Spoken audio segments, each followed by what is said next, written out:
आपली माणसं हेच आपलं खरं सोनं असतं. आम्ही निघालो होतो हार घ्यायला. खूप ठिकाणी फिरलो पण पाहिजे तसा हार काय भेटत नव्हता.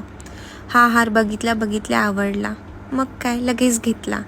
हार घेऊन निघालो आम्ही गाडी घेण्यासाठी. दसऱ्याच्या शुभ मुहूर्तावरती गाडी घ्यायची हे तर आधीच ठरवलं होतं. गाडी आधी बुक पण केलेली. मग तिकडे गेलो आणि गाडीची पूजा केली. हार लावला. हाराने तर गाडीची अजून शोभाच वाढवली आणि त्यावरती नवऱ्याचं नाव बघून तर खूपच सुंदर वाटत होतं. बायकोला नवऱ्याची प्रगतीच हवी असते नेहमी. नवऱ्याची प्रगती बघून खूप खुश झाली होती मी आज तर. नवीन गाडीमध्ये बसण्याची मज्जाच वेगळी असते आणि त्यात नवरा सोबत असेल तर काय बघायलाच नको. वातावरण पण खूप मस्त झालं होतं. दोघं गप्पा मारत मारत आम्ही कधी घरी पोहोचलो हे सुद्धा समजलं नाही. तर असा होता माझा आजचा दिवस.